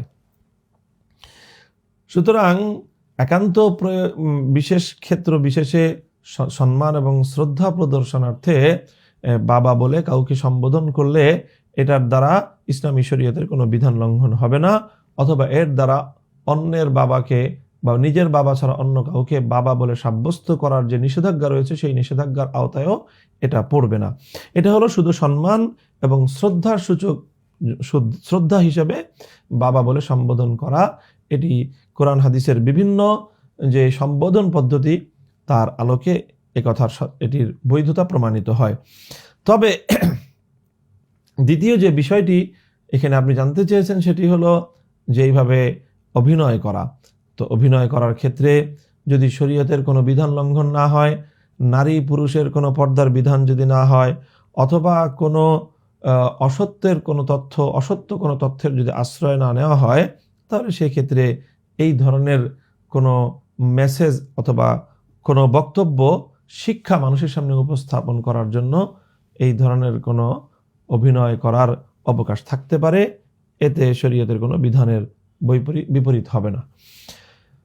পরবর্তী প্রশ্ন রয়েছে আমাদের সম্মুখে। শফিকুল ইসলাম নামক আইডি থেকে এক ভাই জানতে চেয়েছেন, হুজুর আমি মাদ্রাসায় পড়তে চাই, কিন্তু আমার বাবা মা আত্মীয় স্বজন কিছুতেই আমাকে মাদ্রাসায় পড়তে দিবে না। তারা বলে মাদ্রাসায় পড়ালেখা করলে কি খাবে তুমি? আমি বোঝানোর চেষ্টা করি রিজিকের মালিক আল্লাহ, এ নিয়ে তাদের সাথে তর্ক পর্যন্ত হয়েছে, কিন্তু তারা কিছুতেই দিবে না। কিন্তু আমার মাদ্রাসায় পড়ার খুব ইচ্ছা, এখন আমার করণীয় কি? প্রিয় শফিকুল ইসলাম ভাই, প্রত্যেক মুমিনের জন্য প্রয়োজনীয় পরিমাণ দ্বীনের ইলম শিক্ষা করা ফরজ। সেই দ্বীনি ফরজ পরিমাণ ইলম অর্জন করা, এটা বাবা মার অনুমতি থাক বা না থাক, একজন মুমিন হিসাবে প্রত্যেক মুমিনের দায়িত্ব এবং কর্তব্য। তবে সেই ফরজ পরিমাণ ইলম অর্জন করার জন্য একজন ব্যক্তিকে নিয়মতান্ত্রিকভাবে মাদ্রাসায় ভর্তি হয়ে তাকে পূর্ণাঙ্গ কোরআন হাদিসের সিলেবাস সম্পন্ন করতে হবে, ইসলামী শরীয়তের যাবতীয় জ্ঞান তাকে অর্জন করতে হবে, এটি কোনো জরুরি নয়। একজন মানুষ যে কোনো উপায়ে সে মাদ্রাসায় ভর্তি না হয়েও কোনো আলেমের মাধ্যমে, কোনো শিক্ষকের মাধ্যমে, অধ্যয়নের মাধ্যমে, কারো তত্ত্বাবধানে, তার সঙ্গে যোগাযোগের মাধ্যমেও একজন দ্বীনি একজন ইমানদার, একজন মুমিন মুসলমান সে তার প্রয়োজনীয় দ্বীনের ইলম সে অর্জন করতে পারে, হাসিল করতে পারে। সুতরাং এই পরিমাণ ইলম হাসিল করার ক্ষেত্রে তো নিজের বাবা মা অথবা অন্য কোনো মানুষের বিধিনিষেধের পরোয়া করা যাবে না। প্রয়োজনীয় ফরজ পরিমাণ ইলম অর্জন করতেই হবে। প্রয়োজনীয় ফরজ পরিমাণ ইলমের চেয়ে আরো বেশি ইলম অর্জন করার ক্ষেত্রে পিতামাতার অবাধ্য না হয়ে বরং পিতামাতাকে রাজি করিয়ে তাদের সন্তোষের মাধ্যমেই ইলম অর্জন করার সেখানে প্রচেষ্টা চালানো উচিত। আর যদি পিতামাতা কোনোভাবে সম্মত না হয়, তাহলে পিতামাতার অবাধ্য হয়ে প্রয়োজনের চেয়ে ফরজ পরিমাণের চেয়ে বেশি ইলম হাসিল করার জন্য কোনো সন্তান নিজেকে পিতামাতার অবাধ্য করাটা ঠিক হবে না। প্রিয় দর্শক, পরবর্তী যে প্রশ্ন রয়েছে, মোহাম্মদ নওশাদ নামক আইডি থেকে এক ভাই জানতে চেয়েছেন হাটহাজারী থেকে, বলছেন যে মৃত ব্যক্তির নামে আলোচনা সভা, স্মরণ সভা করা শরীয়তের দৃষ্টিতে কতটুকু জায়েজ, দয়া করে জানাবেন। প্রিয় দর্শক, ইসলামী শরীয়তের মধ্যে কোনো মৃত ব্যক্তি, বিশেষ করে তারা যদি অনুসরণীয় ব্যক্তি হয়, তাহলে আত-তাআসসি বিইবাদিল্লাহিস সালিহিন, আল্লাহ পাক রব্বুল আলামিনের যারা নেককার বান্দা, যারা উলামা ইকরাম, যারা আউলিয়া ইকরাম, আম্বিয়া ইকরাম, সাহাবা ইকরাম, অনুসরণীয় ব্যক্তিবর্গ যারা, আল্লাহ পাক রব্বুল আলামিন সেই অনুসরণীয় ব্যক্তিদের অনুসরণ করার নির্দেশ দিয়েছেন। আল্লাহ বলেছেন যে আতিউল্লাহ ওয়া আতিউর রাসূল ওয়া উলিল আমরি মিনকুম, তোমরা তাদের আনুগত্য করো এবং তাদের অনুসরণ করো। কোরআনে পাকের মধ্যে আল্লাহ পাক রব্বুল আলামিন মানুষকে সূরা ফাতিহার মধ্যেও এই দোয়া শিক্ষা দিয়েছেন যে ইহদিনাস সিরাতাল মুস্তাকিম সিরাতাল্লাযীনা আনআমতা আলাইহিম, ওই সকল লোকদের পথ আপনি প্রদর্শন করুন আমাকে, যাদের উপর আল্লাহ আপনার মেহেরবানি হয়েছে। তো আল্লাহর যাদের উপর মেহেরবানি হয়েছে তাদের মধ্যে নবী রাসূলগণ যেমন রয়েছেন, তাদের মধ্যে আলেম এবং সালেহ নেককার ব্যক্তিরা রয়েছেন। সুতরাং নেককারদের পথে পরিচালিত হতে হলে নেককারদের জীবনচরিত এটা জানা জরুরি, এবং নেককারদের জীবনচরিত আলোচনা করাটা এক্ষেত্রে উপযোগী এবং প্রয়োজনীয়। সুতরাং কোনো অনুসরণীয় ব্যক্তির, কোনো আলেম, কোনো বুজুর্গ, কোনো আল্লাহওয়ালা অথবা কোনো মুসলিম মৃত ব্যক্তি যার জীবনে অনুসরণীয় কিছু বিষয় রয়েছে, অনুসরণের উদ্দেশ্যে তার জীবন আলোকপাত করা, এটি অবশ্যই কোরআন সুন্নাহর আলোকে একটি সুন্দর আমল। কোরআনে পাকের মধ্যে আল্লাহ পাক বলেছেন ওয়াজাক্কির ফাইন্না যিকরা তানফাউল মুমিনিন, যে মানুষকে স্মরণ করিয়ে দিন, কারণ স্মরণ হলে এটা মানুষের জন্য, মুমিনদের জন্য এটি উপকারী একটি বিষয়। সুতরাং কোনো ব্যক্তি মারা গেলে, বিশেষ করে নেককার আলেম অনুসরণীয় কোনো ব্যক্তির ইন্তেকালের পর তার জীবন চরিত নিয়ে এই উদ্দেশ্যে আলোচনা করা যে এটা পরবর্তী মানুষের জন্য তাদের জীবনাচার এবং জীবনচরিত অনুসরণের ক্ষেত্রে উপযোগী হবে এবং সহায়ক হবে, এই ধরনের আলোচনা সভা করা যেতে পারে। তবে হ্যাঁ, আলোচনা সভা করার জন্য নির্দিষ্ট কোনো দিন তারিখ এটাকে প্রয়োজনীয় মনে করা, মৃত্যু বার্ষিকী হিসাবে সেই দিন আলোচনা করাকে বিশেষ প্রয়োজনীয় বা বিশেষ ফজিলতের মনে করা, অথবা মৃত্যুর 3 দিন পরে অথবা 40 দিন পরে মৃত ব্যক্তির জীবন আলোচনা করার জন্য, তার স্মৃতি স্মরণ করার জন্য বিশেষ কোনো আয়োজন করা। অর্থাৎ শরীয়তে যেই বিষয়গুলোকে গুরুত্ব দেয়নি সেই বিষয়গুলোকে যদি কেউ গুরুত্বপূর্ণ মনে করে এবং সেটার কারণে বিশেষ কোনো আগ্রহ তার মধ্যে থাকে, তাহলে এটি বিদআতের কারণ হবে। সুতরাং কোনো মৃত ব্যক্তির সে যদি অনুসরণীয় ব্যক্তি হয়, তার জীবনাচার আলোচনা করা যেতে পারে, তার জীবনী আলোচনা করা যেতে পারে, তার স্মৃতিগুলো স্মরণ করে তার অনুসরণ করা যেতে পারে। কিন্তু সেক্ষেত্রে এমন কোনো বিষয় সেটাকে অবধারিত বা জরুরি মনে করা যাবে না, এমন কোনো কুসংস্কার অনুসরণ করা যাবে না যার কোনো গুরুত্ব ইসলামী শরীয়তের মধ্যে নেই। প্রিয় দর্শক, পরবর্তী প্রশ্ন রয়েছে কামরুল নামক আইডি থেকে। এক ভাই জানতে চেয়েছেন যে আমার বাবা মার বিয়ে হয় প্রায় 27 বছর আগে। বিয়ের সময় তাদের কাবিন কত টাকা করা হয়েছিল এবং কি তাদের কাবিন কাগজে কলমে হয়েছিল কিনা তা আমার বাবা মা এবং এমনকি তাদের বিয়েতে উপস্থিত কোনো মুরব্বীও বলতে পারছে না। এমত অবস্থায় ছেলে মেয়ে হিসাবে ইসলামের দৃষ্টিতে আমাদের অবস্থান কোথায়? অর্থাৎ আমাদের জন্মের বৈধতার বিষয়ে কোনো প্রশ্ন আছে কিনা, এতে আমার বাবা মার করণীয় কি বা ছেলে মেয়ে হিসেবে আমাদের করণীয় কি? প্রিয় কামরুল ভাই, এই যে আমাদের সমাজের মধ্যে এরকম একটি কথা প্রচলিত আছে যে যদি দেনমোহর পরিশোধ না করা হয় অথবা দেনমোহর না দেওয়া হয়, তাহলে সেই ক্ষেত্রে স্বামী স্ত্রীর সম্পর্ক এটি বৈধ হয় না এবং তাদের মিলন বৈধ হয় না এবং তাদের সন্তানরাও বৈধ হয় না। এই কথা এটি সম্পূর্ণ ভিত্তিহীন এবং অমূলক একটি কথা। ইসলামী শরীয়তের মধ্যে স্বামী স্ত্রী বা নারী পুরুষের বিবাহ বন্ধনের জন্য যে সকল বিষয়গুলোকে জরুরি সাব্যস্ত করা হয়েছে সেটা হলো যে এমন পাত্র এবং পাত্রী হতে হবে যাদের মধ্যে বিবাহ বন্ধন বৈধ রয়েছে এবং সেক্ষেত্রে দুজন সাক্ষীর উপস্থিতিতে ইজাব এবং কবুল হতে হবে। ইজাব এবং কবুল যদি দুজন সাক্ষীর উপস্থিতিতে হয়ে যায় তাহলে সেক্ষেত্রে বিবাহ বন্ধন শুদ্ধ হয়ে যাবে। বাকি থাকলো দেনমোহরের প্রশ্নটি। দেনমোহর যদি নির্ধারিত থাকে তাহলে সেই নির্ধারিত দেনমোহর সেটি যেই দেনমোহরের নির্ধারণের মাধ্যমে বিবাহ বন্ধন হবে সেই পরিমাণ দেনমোহর স্বামীর জন্য স্ত্রীকে পরিশোধ করা এটি জরুরি হবে। যদি পরিশোধ না করে থাকে তাহলে এটি স্বামীর উপর স্ত্রীর প্রাপ্য ঋণ থেকে যাবে। স্বামী যদি তার জীবদ্দশা এই ঋণ পরিশোধ না করে তাহলে স্বামীর মৃত্যুর পরে তার সম্পদ থেকে ঋণ হিসাবে স্ত্রীকে তার দেনমোহর বা মোহরানা পরিশোধ করতে হবে। অর্থাৎ মোহরানা পরিশোধ করতে হবে এটি জরুরি বিষয়, কিন্তু মোহরানা পরিশোধ না করলে বিবাহের বৈধতার উপর কোনো প্রভাব তৈরি করবে না। মোহরানা এটি হলো একটি অর্থনৈতিক ঋণ, এটি হলো সম্পদের ঋণ। এই ঋণ পরিশোধ করতে হবে, ঋণ পরিশোধ করাটা জরুরি, সেটা একটা ভিন্ন বিষয়, কিন্তু এর কারণে বিবাহের বৈধতার উপর কোনো ধরনের প্রভাব তৈরি হবে না। বাকি কথা থাকলো যদি কোনো মোহরানা নির্ধারণ নাই করা হলো অথবা মোহরানা নির্ধারণ করা হয়েছিল কিন্তু সেটি স্বামী স্ত্রী বা অন্য কারোরই স্মরণে নেই, মনে নেই, এক্ষেত্রে কি করবে? এক্ষেত্রেও স্ত্রী তার স্বামীর কাছ থেকে মোহরানার প্রাপ্য থাকবে এবং এই স্মরণে না থাকার কারণে অথবা কোনো নির্দিষ্ট মোহর নির্ধারণ না করার কারণে স্ত্রী মোহরের অধিকার থেকে বঞ্চিত হবে না, বরং সেক্ষেত্রেও স্ত্রী তার মোহরের প্রাপ্য হবে। সেক্ষেত্রে যেহেতু মোহরানা নির্ধারণ ছিল না, সেক্ষেত্রে মোহর দেওয়ার জন্য যেই পদ্ধতি অবলম্বন করতে হবে সেটি হলো এই স্ত্রীর সমগোত্রীয় অর্থাৎ তার পরিবারের অন্যান্য নারীদের বিবাহের ক্ষেত্রে যেই মোহর নির্ধারণ করা হয়েছে, অর্থাৎ যেমন তার ফুফি এবং তার বোন, তার বংশের অন্যান্য মহিলাদের মেয়েদের যেই পরিমাণ মোহরানায় বিবাহ হয়েছে সেই পরিমাণ মোহরানাই সেখানে নির্ধারিত হবে এবং স্বামীকে সেই পরিমাণ মোহর স্ত্রী বরাবর পরিশোধ করতে হবে। মোহর পরিশোধ করতে হবে, মোহর অবশ্যই পরিশোধযোগ্য।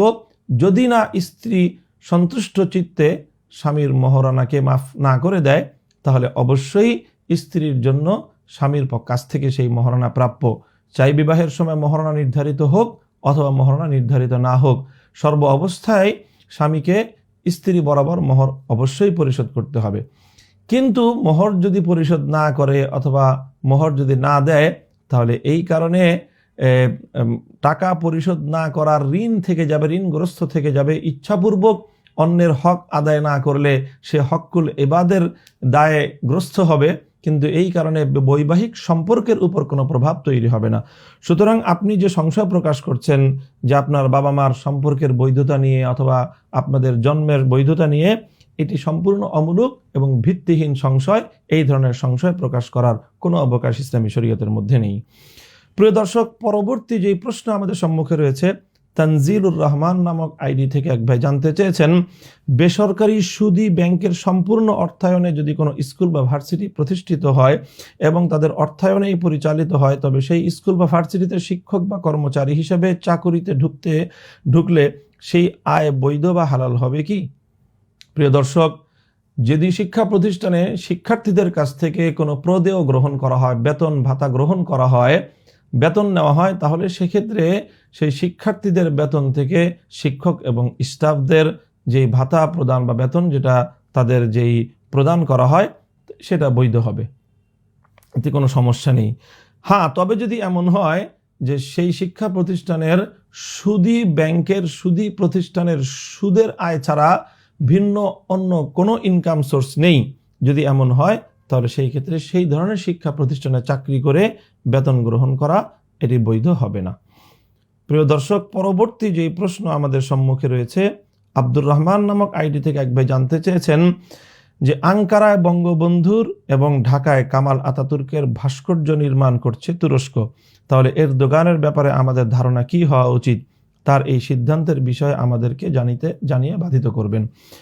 প্রিয় দর্শক, প্রথম যেই কথা হলো এ ব্যাপারে, ভাস্কর্য অথবা মানব মূর্তি অথবা যে কোনো জীবের প্রতিকৃতি, অবয়ব বিশিষ্ট দেহ বিশিষ্ট যেই প্রতিকৃতি তৈরি করা হয়, এটার অবৈধতার ব্যাপারে বিন্দুমাত্র কোনো সংশয় নেই এবং এ ব্যাপারে ন্যূনতম কোনো মতপার্থক্য মুসলিম বিশ্বের মধ্যে এবং ইসলামী ইতিহাসের মধ্যে খুঁজে পাওয়া যাবে না।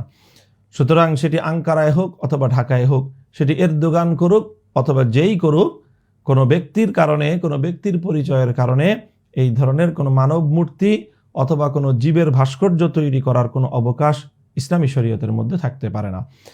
এখন দ্বিতীয় প্রশ্ন হলো যে তুরস্কের পক্ষ থেকে যে উদ্যোগ গ্রহণ করা হয়েছে মর্মে আমরা প্রচার মাধ্যমে জানতে পেরেছি, সেই বিষয়ে যে প্রশ্ন সেটি হলো, প্রথম কথা হলো যে তুরস্কের রাষ্ট্রীয় যেই বিষয়, আমরা জানি যে তুরস্ক একটি রাষ্ট্র যেটি এখনো পর্যন্ত সাংবিধানিকভাবে ধর্মনিরপেক্ষ রাষ্ট্র। কামাল আতাতুর্ক তুরস্ক থেকে ইসলামী খেলাফতকে বিদায় করে ধ্বংস করে দিয়ে সেখানে যে ধর্মহীনতার চর্চা সে শুরু করেছিল, এখনো পর্যন্ত তুরস্ক সেই অভিশপ্ত যুগ থেকে পরিপূর্ণরূপে মুক্তি পেয়েছে এটা বলা যায় না।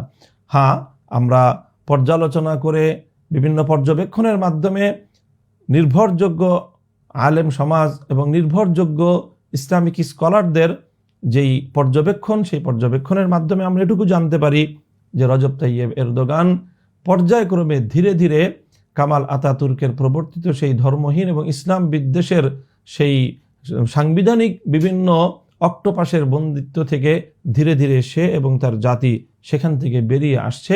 তবে এখনও সম্পূর্ণ সেই অভিশপ্ত ধর্মহীনতা এবং ইসলাম বিদ্বেষ থেকে তুরস্ক পরিপূর্ণ মুক্তি পেয়েছে এ কথা বলবার সময় এখনও আসেনি। তবে আমরা এতটুকু ধারণা করছি এবং এতটুকু আমরা লক্ষ্য করছি যে তারা চেষ্টা করছে। এখন কথা হলো, এই যে ভাস্কর্য নির্মাণের উদ্যোগ, এটি রাষ্ট্রীয় একটি বিষয়, এটি তুরস্কের সাংবিধানিক একটি বিষয়, কাজেই সেই বিষয়ের সম্পূর্ণ দায় রজব তাইয়েব এরদোগানের উপরেই পড়বে এটাও আমরা বলতে পারি না। তবে হ্যাঁ, অবশ্যই রাষ্ট্রপ্রধান হিসাবে এর দায় কিছুটা না কিছু অবশ্যই এরদোগানের উপর পতিত হবে এবং এর দায় সম্পূর্ণ তিনি এড়াতে পারবেন না। তবে আমরা এরদোগান সংক্রান্ত যেই ইতিহাসের পর্যালোচনা, সেখান থেকে আমরা এতটুকু দেখতে পাই যে ব্যক্তিগতভাবে এরদোগানের অনুসারীরা তিনি নির্বাচিত হওয়ার পর যখন তার ভাস্কর্য নির্মাণের উদ্যোগ নিয়েছিল, তিনি তার অনুসারীদেরকে তার ভাস্কর্য নির্মাণে অনুৎসাহিত করেছিলেন এবং নিষেধ করেছিলেন, বলেছিলেন ভাস্কর্য নির্মাণ করা এটি আমাদের জন্য কোনো অনুসরণীয় এবং কোনো উপকারী বিষয় নয়। সুতরাং এই বিষয়টি বাংলাদেশের সাথে তুরস্কের যে চুক্তি সম্পাদিত হয়েছে মর্মে আমরা যা যোগাযোগ মাধ্যমে, প্রচার মাধ্যমে যেটুকু জানতে পেরেছি তার বিস্তারিত হাকিকত এবং তার বিস্তারিত বিবরণ আমাদের জানা নেই। তবে সর্বশেষ কথা হলো, যদি এটি এরদোগান করে থাকে তাহলে এরদোগানের এই কাজটি অবশ্যই সমর্থনযোগ্য হবে না, এটি সমালোচনাযোগ্য হবে। রজব তাইয়েব এরদোগানের অনেক কাজ এটি সমর্থনযোগ্য এবং এটি অনুপ্রেরণাদায়ক, কিন্তু তাই বলে তার সব কাজই সমর্থনযোগ্য হবে এটিও কোনো জরুরি নয়। তিনি ইসলামের দৃষ্টিতে শতভাগ মানোত্তীর্ণ কোনো খলিফা অথবা আমিরুল মুমিনিন অবশ্যই নন। তবে হ্যাঁ, মন্দের ভালো হিসাবে বর্তমান বিশ্ব ব্যবস্থায় মুসলিম বিশ্বের মধ্যে তার কার্যক্রমগুলো অধিকাংশ ক্ষেত্রেই প্রশংসিত হচ্ছে, এবং শুধু আমি বা আমরাই নই, বরং সারা দুনিয়ার যারা ইসলামী বিশ্বের যারা সত্যিকার অর্থে কল্যাণকামী এবং ইসলামী বিশ্বের যারা প্রকৃত অর্থেই মুসলমানদের মধ্যে স্কলার রয়েছেন, হাক্কানি আলেম সমাজ রয়েছেন, তাদের অধিকাংশই রজব তাইয়েব এরদোগানের অধিকাংশ কার্যক্রমের প্রশংসা করছেন। অধিকাংশ কার্যক্রমের প্রশংসা করার দ্বারা তার সকল কার্যক্রমের প্রতি সমর্থন বুঝে আসে না। সুতরাং আমরা দ্ব্যর্থহীনভাবে বলতে চাই, যদি এরদোগানের এই কর্মের প্রতি তার কোনো উদ্যোগ বা তার কোনো সমর্থন থেকে থাকে, যার দ্বারা কামাল আতাতুর্ক অথবা বঙ্গবন্ধু হোক অথবা অন্য কারো ভাস্কর্য এবং মূর্তি নির্মাণ করার পদক্ষেপের সঙ্গে এরদোগান অথবা যেই সংযুক্ত বা যেই সম্পৃক্ত থাকুক না কেন, একে সমর্থন করার কোনো সুযোগ নেই, বরং এটার বিরোধিতা করা, বিরুদ্ধাচারণ করা সকল মুমিনের ইমানি দায়িত্ব এবং কর্তব্য। মুহিব্বুর রহমান ইমন নামক আইডি থেকে এক ভাই জানতে চেয়েছেন, হাততালি দেওয়ার ব্যাপারে ইসলামের কোনো রেওয়াজ আছে কিনা? কারণ আমাদের দেশের বিভিন্ন অনুষ্ঠান বলেন আর যাই বলেন, অনেক ক্ষেত্রে বেশিরভাগ হাততালি দেওয়া হয়, হাততালি প্রায় ব্যবহার করা হয়। তবে আমাদের ধর্মীয় কোনো অনুষ্ঠান বলেন আর যাই বলেন, হাততালি ব্যবহৃত হয় না বা দেওয়া হয় না। এই বিষয়ে সঠিক মাসআলা বুঝিয়ে এবং জানিয়ে দিলে উপকৃত হব। প্রিয় দর্শক, হাততালি দিয়ে কাউকে সমর্থন জানানো অথবা হাততালি দিয়ে উল্লাস প্রকাশ করা, হাততালি দিয়ে কাউকে সমর্থন ব্যক্ত করা, সন্দেহাতীতভাবে যে কথাটি বলা যায় সেটি ইসলামী পদ্ধতি নয় এবং ইসলামী কালচার নয়। বরং কোরআনে পাকের উদ্ধৃতি থেকে বোঝা যায় যে হাততালির মাধ্যমে উল্লাস প্রকাশ করা এটি হলো তৎকালীন কাফেরদের পদ্ধতি। কোরআনে পাকের মধ্যে আল্লাহ পাক রব্বুল আলামিন দ্ব্যর্থহীন ভাষায় বলছেন, ওয়ামা কানা সালাতুহুম ইনদাল বাইতি ইল্লা মুকাআন ওয়া তাসদিয়া। সূরাতুল আনফালের 35 নম্বর আয়াতে আমার আল্লাহ পাক রব্বুল আলামিন ঘোষণা করছেন যে সেই সমস্ত মক্কার কাফের কুরাইশের কাফেররা, বেঈমানেরা, মুশরিকরা, তারা বাইতুল্লাহ শরীফের সামনে এসে তাদের নামাজ এবং তাদের সালাত এটি আল্লাহর কাছে ইবাদতের মাধ্যমে তারা আদায় করে না, বরং শুধুমাত্র তারা মুখে শীষ বাজায় এবং তারা তালি বাজায়। এটাই হলো তাদের নামাজের প্রকৃত রূপ। এই আয়াতের মধ্যে আল্লাহ পাক রব্বুল আলামিন শীষ বাজানো এবং তালি বাজানোকে কাফেরদের কর্মপন্থা হিসেবে আখ্যায়িত করেছেন। সুতরাং এই তালির মাধ্যমে, হাততালি দিয়ে কোনো কার্যক্রমকে উদ্বুদ্ধ করা, অনুপ্রাণিত করা, উৎসাহিত করা, এটি কোরআনে পাকের আয়াতের দ্বারা বোঝা যায় যে এটি অমুসলিমদের পদ্ধতি এবং তাদের পন্থা। আর আল্লাহ রসুল সাল্লাল্লাহু আলাইহি ওয়াসাল্লাম এটাকে কঠোরভাবে নিষেধ করেছেন যে মুসলমানরা কোনো কর্মপন্থার ক্ষেত্রে কোনো কাফেরদের অনুসরণ করবে, এটির কোনো অনুমতি ইসলামী শরীয়তের মধ্যে নেই। ইসলামী শরীয়তের মধ্যে কাউকে কোনো ধরনের কাজের ক্ষেত্রে উৎসাহিত করতে হলে, কাউকে অনুপ্রাণিত করতে হলে ইসলামের পদ্ধতি হলো যে সেখানে সুবহানাল্লাহ বলবে, আলহামদুলিল্লাহ বলবে। এই ধরনের কোনো কথার দ্বারা আল্লাহু আকবার, আল্লাহ তাকবীর ধ্বনি দিবে, যেটি সাহাবায়ে কেরামের কর্মপন্থা হিসেবে বিভিন্ন হাদিসের দ্বারা প্রমাণিত। সাহাবায়ে কেরাম যখন কোনো বিষয়ে তারা অনুপ্রাণিত হতেন, উৎসাহ দেওয়ার চেষ্টা করতেন, কাউকে উদ্বুদ্ধ করার প্রয়োজনীয়তা অনুভব করতেন, তখন তারা হয়তো সুবহানাল্লাহ বলতেন, আল্লাহু আকবার বলতেন। অনেক হাদিসের মধ্যেই রাসূল সাল্লাল্লাহু আলাইহি ওয়াসাল্লাম থেকেও এই ধরনের কর্মপন্থার বিবরণ রয়েছে। সুতরাং ইসলামী কর্মপন্থার মধ্যে হাততালি দিয়ে কাউকে সমর্থন যোগানো, হাততালি দেওয়ার মাধ্যমে কাউকে উদ্বুদ্ধ করার এই কর্মপন্থা ইসলামী শরীয়তের মধ্যে পাওয়া যায় না। প্রিয় দর্শক, পরবর্তী প্রশ্ন রয়েছে আমাদের সম্মুখে। তাওরাত হাসান নামক আইডি থেকে এক ভাই জানতে চেয়েছেন, ফজর এবং আসর নামাজের পরে হানাফি মাযহাবের ইমামরা যে মুসল্লিদের দিকে ঘুরে বসে, এর কারণ কি? প্রিয় দর্শক, নামাজের পরে মুসল্লিদের দিকে ঘুরে বসা এটি শুধু ফজর এবং আসরের সাথে নয়, বরং সকল নামাজের ব্যাপারেই রাসূল সাল্লাল্লাহু আলাইহি ওয়াসাল্লামের এই আমল বর্ণিত রয়েছে। হযরত সামুরা ইবনে জুনদুব রাদিয়াল্লাহু তাআলা আনহুর হাদিসের মধ্যে রয়েছে যে কানান নবী সাল্লাল্লাহু আলাইহি ওয়াসাল্লাম ইযা সাল্লা সালাতান আকবালা আলাইনা বিওয়াজহিহি। ইমাম বুখারী তার সহিহ বুখারীর মধ্যে হাদিসটি উদ্ধৃত করেছেন যে আল্লাহ রাসূল সাল্লাল্লাহু আলাইহি ওয়াসাল্লাম যখন কোনো নামাজ আদায় করতেন, নামাজের পরে সাহাবীরা বলেন যে আমাদের দিকে ঘুরে আল্লাহর নবী বসতেন।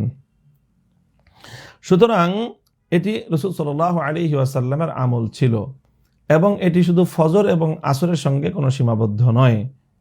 আল্লাহ রাসূল সাল্লাল্লাহু আলাইহি ওয়াসাল্লামের আমলের ক্ষেত্রে এমনও রয়েছে যে আল্লাহ রাসূল সাল্লাল্লাহু আলাইহি ওয়াসাল্লাম সাহাবীদের দিকে ঘুরে বসবার আগেই তিনি ইস্তিগফার পড়তেন 3 বার এবং সংক্ষিপ্ত কিছু দোয়া পড়তেন। সেই দোয়া পড়া পর্যন্ত রাসূল সাল্লাল্লাহু আলাইহি ওয়াসাল্লাম কিবলার দিকেও মুখ করে বসে থাকতেন। কিবলার দিকে থেকে মুসল্লিদের দিকে মুখ ফিরানোর অথবা ডান দিকে অথবা বাম দিকে ঘুরে বসবার এটি পদ্ধতি রাসূল সাল্লাল্লাহু আলাইহি ওয়াসাল্লাম অনুসরণ করতেন। অনেক সময় আল্লাহ রাসূল সাল্লাল্লাহু আলাইহি ওয়াসাল্লাম নামাজ শেষে কিবলার দিকে সংক্ষিপ্ত ইস্তিগফার এবং দোয়া পাঠ করে ডান দিকে অথবা বাম দিকে ঘুরে তিনি উঠে চলে যেতেন। সুতরাং এটিও করা যেতে পারে। আমাদের দেশে সাধারণত প্রচলন যেটা রয়েছে সেটা হলো যে ফজর এবং আসরের মধ্যে ইমাম সাহেবান গুরুত্বের সাথে তারা নিয়মিতভাবে মুসল্লিদের দিকে ঘুরে বসে থাকেন, অথবা কেউ ডান দিকে ঘুরে বসে থাকেন, বাম দিকে ঘুরে বসে থাকেন। সব দিকেই ঘুরে বসা যায় এবং কোনো একটি দিককে নির্ধারণ না করে কখনো সোজা মুসল্লিদের দিকে, কখনো ডান দিকে, কখনো বাম দিকে ঘুরে বসা, এটাই হলো হাদিসের দ্বারা প্রমাণিত সুন্নাহসম্মত পদ্ধতি। তবে আমাদের দেশে যে শুধুমাত্র ফজর এবং আসরের মধ্যে করা হয়ে থাকে আমলগুলো, এই আমলটি তার বিশেষ কারণ হলো যেহেতু ফজর এবং আসরের পরে কোনো সুন্নত নামাজ নেই, সুন্নতে মুআক্কাদা না থাকার কারণে এখানে এই ইমাম এবং মুসল্লিদের এই অবকাশ থাকে যে ইমাম সাহেব মুসল্লিদের দিকে ফিরে অথবা ডান দিকে বা বাম দিকে ফিরে একটু সময় বসবেন। আর বাকি 3 নামাজের পরে যেহেতু সুন্নতে মুআক্কাদা নামাজ রয়েছে, ইমামেরও সেই সুন্নতে মুআক্কাদা পড়ার তাড়া থাকে, মুসল্লিদেরও সেই সুন্নতে মুআক্কাদা নামাজ পড়ার তাড়া থাকে। এই জন্য সাধারণত ইমাম সাহেবানরা মুসল্লিদের দিকে ঘুরে বসেন না। কাজেই এই ঘুরে না বসাটা এটা এর দ্বারা সুন্নতের খেলাফ কিছু হয় না এবং এই ঘুরে বসাটা কোনো জরুরি কিছু নয়। সুতরাং যেহেতু ফজর এবং আসরের পরে কোনো সুন্নত পড়ার তাড়া থাকে না, এজন্য ঘুরে বসা হয়। আর ফজর এবং আসর ছাড়া অন্য নামাজগুলোর মধ্যে নামাজের পরে সুন্নতে মুআক্কাদা পড়ার একটি তাড়া থাকে, এই জন্য সেই সমস্ত নামাজগুলোর মধ্যে সাধারণত ঘুরে বসা হয় না। তবে সুন্নত শুধু ফজর এবং আসরের সাথে নয়, বরং মুসল্লিদের দিকে ঘুরে বসা অথবা ডান দিকে বাম দিকে ঘুরে বসা নামাজের পরে এটি সব নামাজের মধ্যেই সুন্নত। প্রিয় দর্শক, পরবর্তী যে প্রশ্ন আমাদের সম্মুখে রয়েছে, সাইফুল ইসলাম নামক আইডি থেকে এক ভাই জানতে চেয়েছেন যে আয়াত নাজিল হওয়ার সময় আমাদের প্রিয় নবী যেভাবে ঠোঁট নাড়াতেন, আপনিও ওনার মতো করে ঠোঁট নাড়িয়ে দেখিয়েছেন। অনেকে এই ঠোঁট নাড়ানোর বিষয়টা এর ভিন্ন ব্যাখ্যা দিচ্ছেন, এ নিয়ে আপনার প্রতি উত্তর দিবেন আশা করি। ভাই, আমরা আল্লাহ রাসূল সাল্লাল্লাহু আলাইহি ওয়াসাল্লামের বিভিন্ন বিষয় যেগুলো হাদিসের মধ্যে বর্ণিত হয়েছে, আল্লাহ রাসূল সাল্লাল্লাহু আলাইহি ওয়াসাল্লাম এর থেকে সাহাবায়ে কেরাম সেই পদ্ধতিগুলো বর্ণনা করেছেন। পদ্ধতিগুলো বর্ণনা করার ক্ষেত্রে অনেক আমলের ক্ষেত্রেই সাহাবায়ে কেরাম সরাসরি সেই আমলগুলো করে দেখিয়েছেন। যেমন বিভিন্ন হাদিসের মধ্যে বর্ণনা পাওয়া যায় যে সাহাবায়ে কেরাম আল্লাহ রাসূল সাল্লাল্লাহু আলাইহি ওয়াসাল্লামের মতো নামাজ পড়ে দেখিয়েছেন যে এভাবে আল্লাহ রাসূল নামাজ পড়েছেন, এভাবে রুকু করেছেন, এভাবে সিজদা করেছেন, এভাবে কিরাত পড়েছেন, এভাবে উযু করেছেন। বিভিন্ন আমলের ক্ষেত্রে সাহাবায়ে কেরাম তাদের পরবর্তীদেরকে রাসূল সাল্লাল্লাহু আলাইহি ওয়াসাল্লামের আমলগুলো শুধুমাত্র বর্ণনার মাধ্যমেই নয়, কথার মাধ্যমেই নয়, কার্যত পরবর্তীদেরকে দেখিয়েছেন। ঠিক তদ্রূপ এই আমলটিও রাসূল সাল্লাল্লাহু আলাইহি ওয়াসাল্লামের উপর যখন ওয়াহী নাজিল হতো প্রথম তখন আল্লাহর নবী ঠোঁট নাড়িয়ে সেই কোরআনের আয়াতগুলো নবীজি সেটা মুখস্থ করার জন্য তৎপর হয়ে উঠতেন। সেই সময়ে রাসূল সাল্লাল্লাহু আলাইহি ওয়াসাল্লামের ঠোঁট কেমনভাবে নড়তো সেটি হযরত ইবনে আব্বাস রাদিয়াল্লাহু তাআলা আনহু হাদিস বর্ণনা করার সময় তার শিষ্যকে বলেছেন যে দেখো, আমি তোমাকে সেই ঠোঁট নাড়িয়ে দেখাচ্ছি যেভাবে আল্লাহ রাসূল সাল্লাল্লাহু আলাইহি ওয়াসাল্লামের ঠোঁটটি নড়তো। অতঃপর ইবনে আব্বাস রাদিয়াল্লাহু তাআলা আনহুর যে শিষ্য, তিনিও সেই হাদিসটি বর্ণনা করার সময় তার শিষ্যকে ঠোঁট নাড়িয়ে দেখিয়েছেন। এই জন্য এই হাদিসটিকে হাদিসে মুসালসাল বিতাহরিক শাফাতাইন, অর্থাৎ আল্লাহ নবী যেভাবে ঠোঁট নাড়িয়েছেন, নবীজির কাছ থেকে হাদিস বর্ণনা করার সময় সাহাবী এবং সাহাবীর থেকে তার পরবর্তী তাবেঈ, এভাবে কয়েক পরম্পরা পর্যন্ত নবীজির আদলে ঠোঁট নাড়িয়ে পরবর্তী প্রজন্মকে দেখানোর এই আমলটি এটি প্রমাণিত রয়েছে। যদিও এই হাদিসটি পূর্ণাঙ্গভাবে একেবারে ধারাবাহিকভাবে আমাদের পর্যন্ত সকল উস্তাদরাই তাদের শিষ্যদেরকে এভাবে ঠোঁট নাড়িয়ে দেখানোটা বিশুদ্ধ বর্ণনা মতে পরিপূর্ণ প্রমাণিত নেই, কিন্তু আল্লাহ রসুল সাল্লাল্লাহু আলাইহি ওয়াসাল্লামের ঠোঁটটা কিভাবে নড়ত, যখন মুহাদ্দিসিনগণ এই হাদিস পাঠদান করে থাকেন তখন উস্তাদগণ তাদের শিক্ষকদেরকে এভাবে ঠোঁট নাড়িয়ে দেখান। তো আমরা তো শুধুমাত্র ঠোঁট নাড়ানো নয়, আমরা তো আল্লাহ নবীর রুকু কিভাবে করতেন সেটাও দেখাতে পারি, নবী সেজদা কিভাবে করতেন সেভাবে আমরা দেখাতে পারি, আমরা দেখাই। নবী কিভাবে উজু করতেন আমরা সেভাবে দেখাই, নবীজি কিভাবে মাসেহ করতেন আমরা সেটা দেখাই, নবীজি কিভাবে গোসল করতেন আমরা সেটা দেখাই। আল্লাহ রসুল সাল্লাল্লাহু আলাইহি ওয়াসাল্লামের জীবনের অনেক কার্যক্রমকেই আমরা সরাসরি রসুল সাল্লাল্লাহু আলাইহি ওয়াসাল্লামের মতো করে সাহাবায়ে কেরাম এবং তাদের পরবর্তী মানে একেবারে সনদের মাধ্যমে একেবারে পর্যায়ক্রমিকভাবেই সেই বর্ণনাগুলোর ধারাবাহিকতা আমরা রসুল সাল্লাল্লাহু আলাইহি ওয়াসাল্লাম থেকেই বর্ণনা করে থাকি। সুতরাং যারা এই বিষয়টা নিয়ে আপত্তি তুলেছেন তাদের অধিকাংশই দেখা যায় যে তাদের এলমের সাথে, কোরআন এবং হাদিসের চর্চার সাথে তাদের তেমন কোনো সম্পর্ক নেই, যার কারণে তারা বিষয়টি নিয়ে তারা এই এমন ধরনের প্রতিক্রিয়া ব্যক্ত করছেন। এটি একটি হাদিস শাস্ত্রীয় একটি বিষয়। হাদিস শাস্ত্রীয় বিষয়ের সাথে যাদের ন্যূনতম কোনো সম্পর্ক নেই, যাদের ন্যূনতম কোনো জানাশোনা নেই, কোরআন হাদিসের কোনো বিষয় নিয়ে মন্তব্য করার ক্ষেত্রে তাদের অবশ্যই অধিকতর সতর্কতা অবলম্বন করা জরুরি। প্রিয় দর্শক, আমাদের পরবর্তী যে প্রশ্ন রয়েছে, মোহাম্মদ হাসান নামক আইডি থেকে এক ভাই জানতে চেয়েছেন, মানুষ মারা যাওয়ার পর কবরে যে আযাব হবে তা কোনো মানুষ বুঝতে পারে না, তবে পশু পাখিরা নাকি বুঝতে পারে, এ কথা কতটুকু সত্য? হ্যাঁ প্রিয় দর্শক, এ কথাটি সম্পূর্ণ সত্য। হযরত আনাস ইবনে মালিক রাদিয়াল্লাহু তাআলা আনহু থেকে বর্ণিত এক হাদিসে রাসূল সাল্লাল্লাহু আলাইহি ওয়াসাল্লাম বলেছেন, মৃত ব্যক্তিকে যখন তার কবরের মধ্যে রাখা হয় তখন তার সুয়াল জবাব হয়, প্রশ্নোত্তর হয়।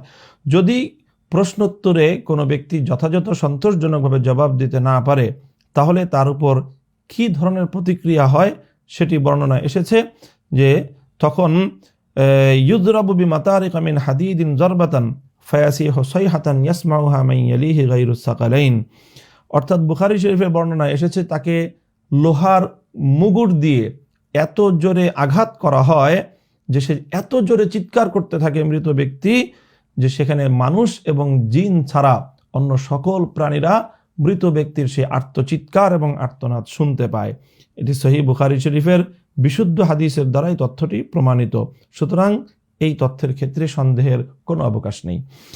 পরবর্তী প্রশ্ন রয়েছে খাদিজা আক্তার নামক আইডি থেকে এক বোন জানতে চেয়েছেন, আমার একটা ছোট বেবি আছে, আমার স্বামী এবং শ্বশুর বাড়ির লোকজন আমাকে চাকরির জন্য চাপ দিচ্ছে, আমি আমার শিশু বাচ্চাকে ফেলে চাকরি করতে চাই না, আমার সাথে অনেক খারাপ ব্যবহার করছে, আমি কি করব? ইসলামে স্বামী কি স্ত্রীকে চাকরির জন্য বাধ্য করতে পারবে?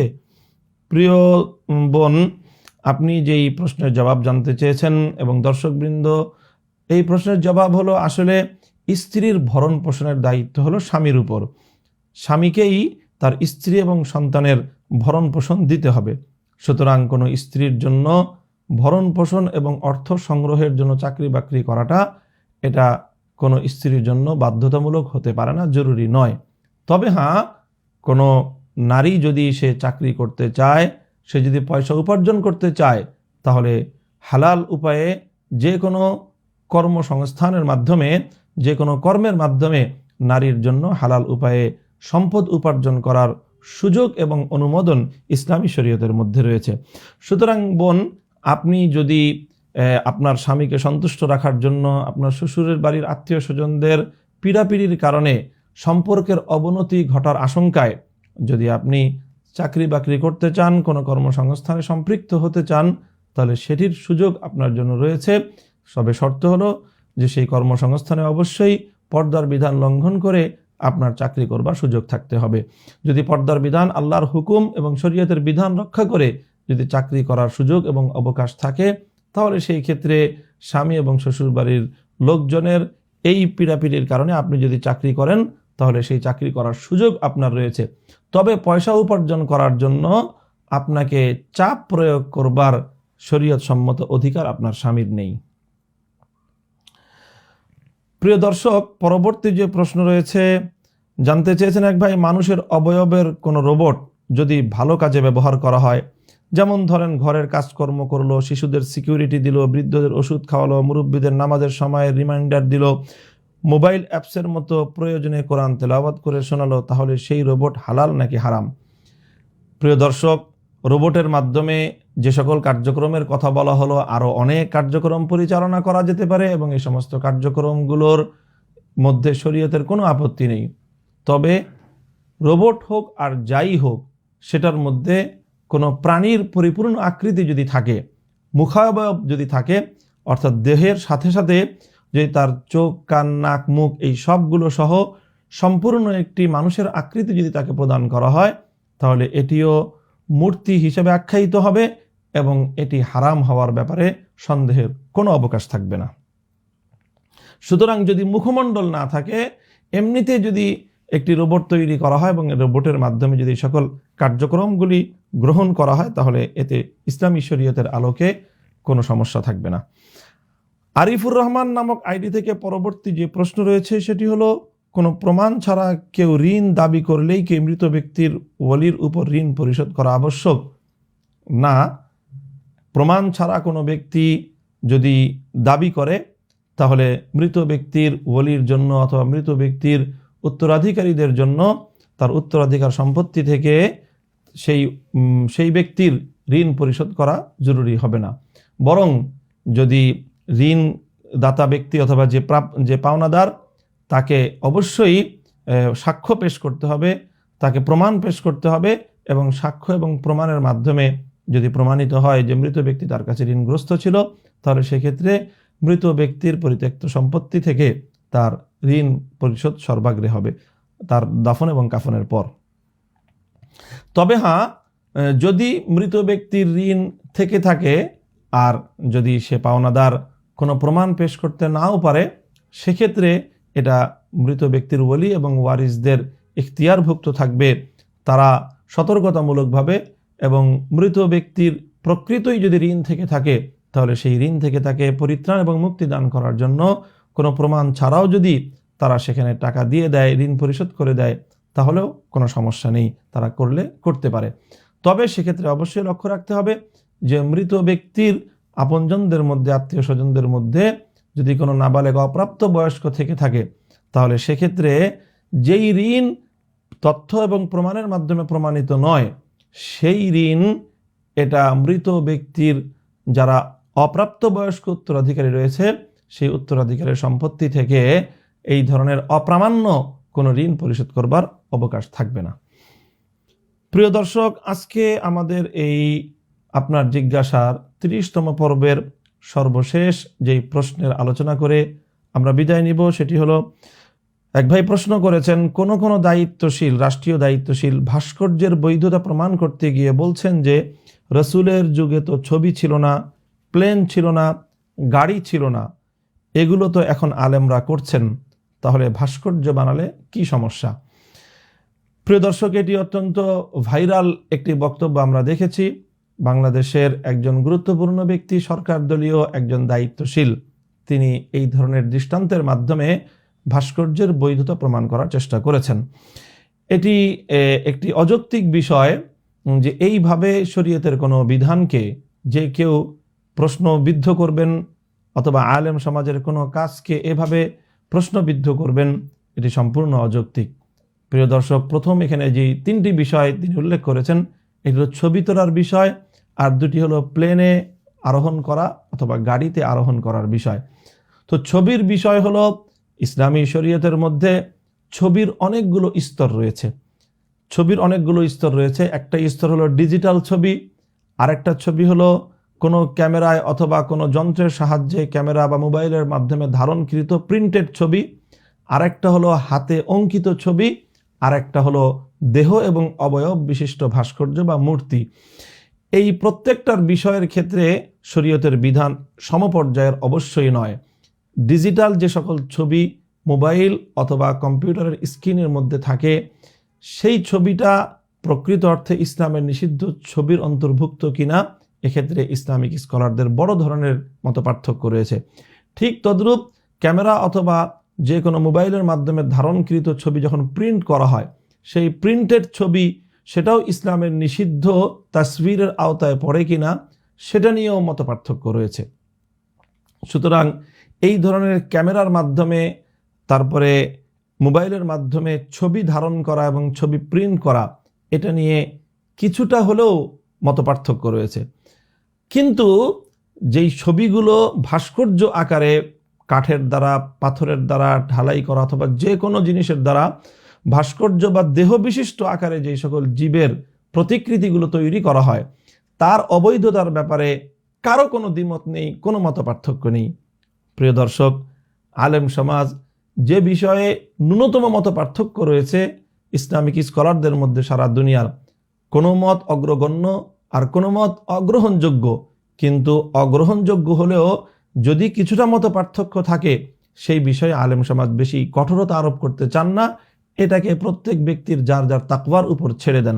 সুতরাং ছবি উত্তোলন করা অথবা ছবি উঠানো, ছবি প্রিন্ট করা, এই বিষয়গুলোতে বিশ্বব্যাপী আলেমদের মধ্যে কিছুটা মতপার্থক্য থাকার কারণে, যদিও অধিকতর সতর্কতা হলো এই ধরনের ছবি থেকেও পরিহার করা বা এই ধরনের ছবি না উঠানো, এটাই অধিকতর সতর্কতা, কিন্তু এরপরেও কেউ তুললে এটার বিরুদ্ধাচরণ কঠোর ভাষায় করা হয় না।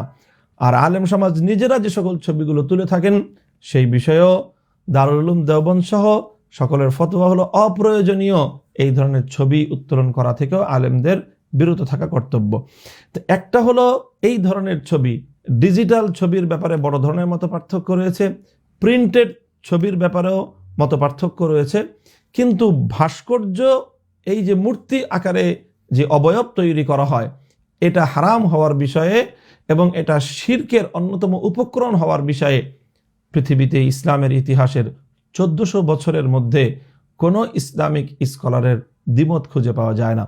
সুতরাং যে সকল বিষয়ে দ্বিমত রয়েছে, সেখানে কঠোরতা আরোপ যদি করা হয়, তখন তো অনেকেই বলবে অন্যান্য আলেমদের উদ্ধৃতি দিয়ে যে অমুক আলেম বা অমুকে এটাকে বৈধ বলেছে, আপনারা এটাকে অবৈধ বলে কঠোরতা আরোপ করছেন কেন? এই জন্য যেটা নিয়ে মতপার্থক্য রয়েছে, সেই বিষয়ে আলেম সমাজ কোনো কঠোরতা আরোপ করতে চান না। কিন্তু ভাস্কর্য এবং মূর্তির বিষয়ে পৃথিবীর ইতিহাসে এবং ইসলামের 1400 বছরের ইতিহাসে কোনো মতপার্থক্য খুঁজে পাওয়া যায় না। সুতরাং এটা দ্ব্যর্থহীন হারাম হওয়ার কারণে, সন্দেহাতীত হারাম হওয়ার কারণে এটার ক্ষেত্রে কঠোরতা এবং এই বিষয়ে অবস্থান শক্ত করাটা, এটি ইসলামেরই যুক্তি এবং দলিল প্রমাণের আলোকে গ্রহণ করা একটি অবস্থান। এইগুলো ছবির বিষয়ে। রাসূল সাল্লাল্লাহু আলাইহি ওয়াসাল্লাম ছবি তুলেননি, ওলামায়ে কেরামও কোনো ছবি তোলার পক্ষপাতী নয়। তবে আলেম সমাজ প্রয়োজনের ক্ষেত্রে ডিজিটাল ছবি ইত্যাদি এগুলোর ক্ষেত্রে মতপার্থক্য থাকার কারণে অনেকে এটা গ্রহণ করেন, আবার অনেকে সতর্কতা তাকওয়ার উপর চলতে গিয়ে ছবি তুলেন না, সেটা তাদের বিষয়। আর প্রয়োজনের ক্ষেত্রে যারা যারা তুলেন, সেটার অনুমোদন ইসলামী শরীয়তের মধ্যে রয়েছে।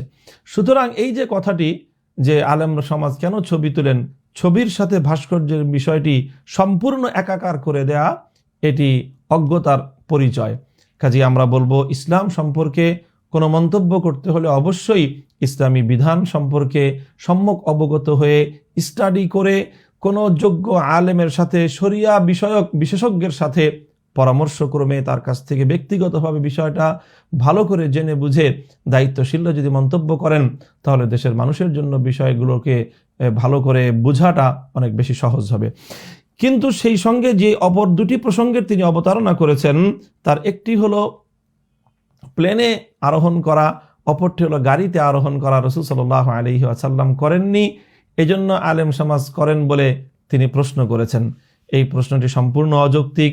রাসূল সাল্লাল্লাহু আলাইহি ওয়াসাল্লাম অনেক কিছুই করেননি, কিন্তু কোনটা করা বৈধ এবং কোনটা করা অবৈধ, হারাম কোনটা, হালাল কোনটা, কোনটা জায়েজ কোনটা না জায়েজ, এই সংক্রান্ত বিষয়ে কোরআন এবং হাদিসের নীতিমালা সুস্পষ্ট রয়েছে এবং কিয়ামত পর্যন্ত মানুষের সামনে যতগুলো বিষয় আসবে, সেটা আল্লাহর নবীর যুগে হয়ে থাকুক বা না থাকুক, প্রত্যেকটা বিষয়ের ক্ষেত্রে জায়েজ হওয়া, না জায়েজ হওয়া, হালাল হওয়া, হারাম হওয়া সংক্রান্ত বিষয়ে কোরআন সুন্নাহর মূলনীতি রয়েছে।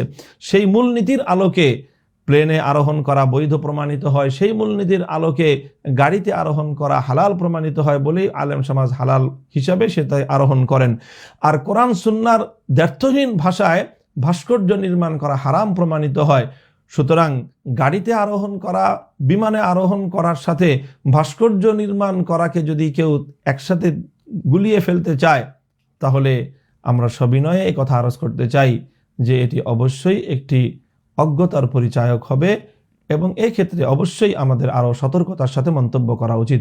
ইতিপূর্বেও আমি এমনটি বলেছি যে আমরা অনেকেই ইসলামী শরিয়া সংক্রান্ত বিভিন্ন বিষয়ে আমরা প্রশ্ন করে থাকি, অভিযোগ করে থাকি, মন্তব্য করে থাকি।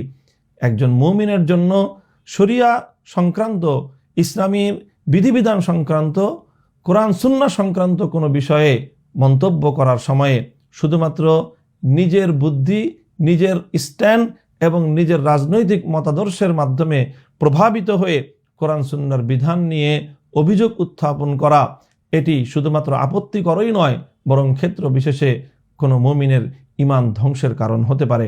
সুতরাং এই ধরনের বিষয়ে মন্তব্য করার ক্ষেত্রে আমরা সকলকে আরও সতর্কতা অবলম্বন করার আমরা অবশ্যই পরামর্শ দিব। আল্লাহ পাক রব্বুল আলামিন আমাদের সকলকে তৌফিক দান করুন। প্রিয় দর্শক, এই ছিল আজকে আমাদের আপনার জিজ্ঞাসার 30তম পর্বের আলোচনা। আজ এ পর্যন্তই। ইনশাআল্লাহ পরবর্তীতে আবার দেখা হবে আপনাদের সাথে আপনার জিজ্ঞাসার 31তম পর্ব নিয়ে পরবর্তী সপ্তাহে।